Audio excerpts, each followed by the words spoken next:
What if you could command the battlefield with the precision of a spellcaster, but the grit of a martial character? That's the Commander, a class that doesn't just join the fight, it controls it. But before you even call your first play, here's the biggest decision. Are you going to plant your banner or brandish it? When I first looked at plant banner, I thought it was too good to pass up.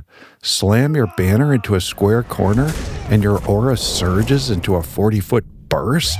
Every ally inside it starts glowing with fresh temporary hit points that refresh every single turn?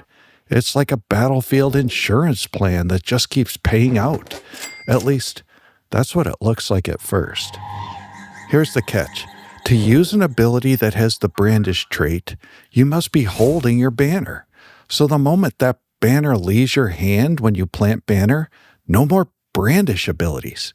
And that's a big deal because Brandish abilities, they're not just flashy. Brandish tactics are what makes the Commander an offensive juggernaut. Strike hard means that right at first level, you can get 2 clean attacks on your turn with no map, one from you and one from the biggest hitter in your party. That's massive damage, folks. And it only gets nastier. At 7th level, demoralizing charge turns the battlefield into a fear factory.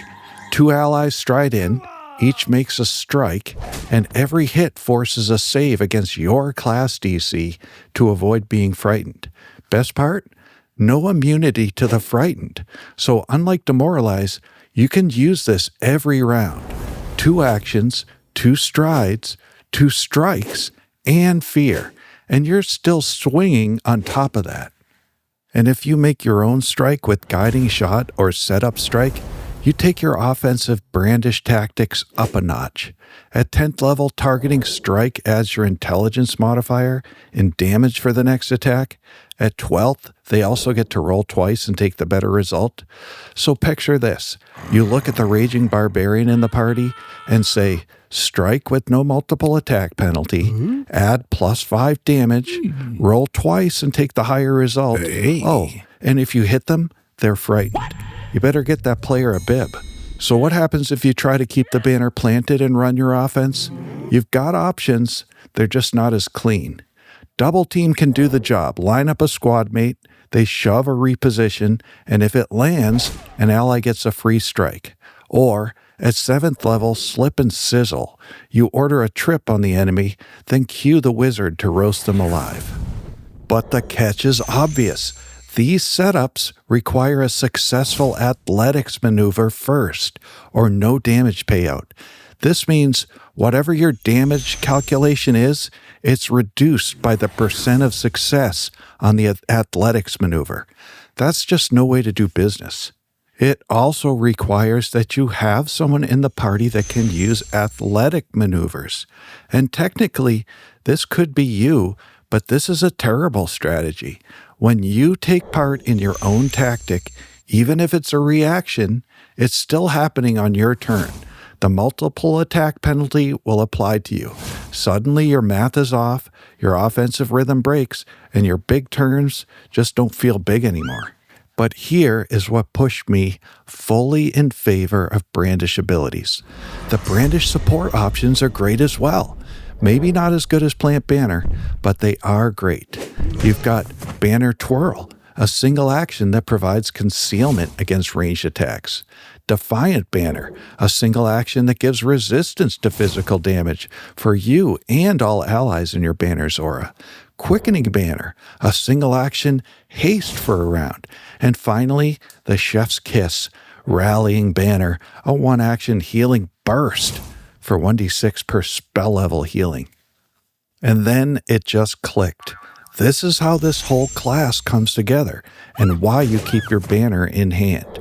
Use these 2 actions each round to keep your offense sharp with Strike Hard or Demoralizing Charge, setting up allies for those brutal no-map swings and fear saves. Then, every turn, you pick the moment. 1 action, 1 call. What does the squad need right now?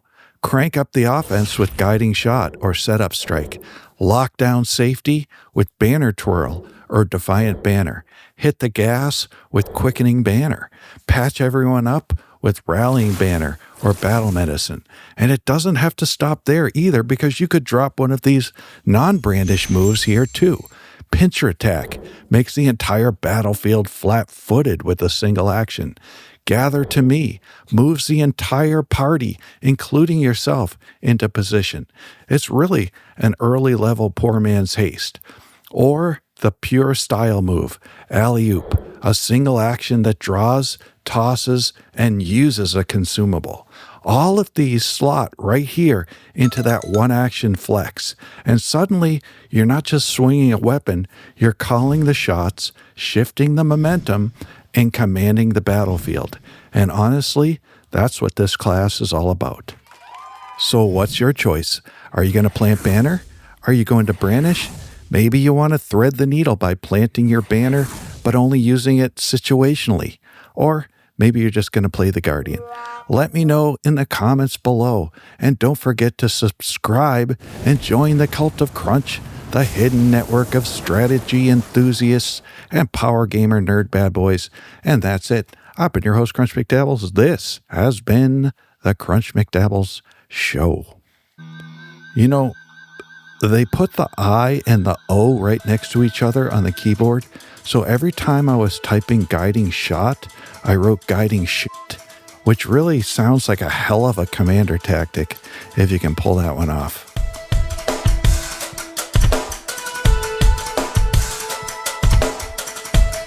That's massive damage, folks.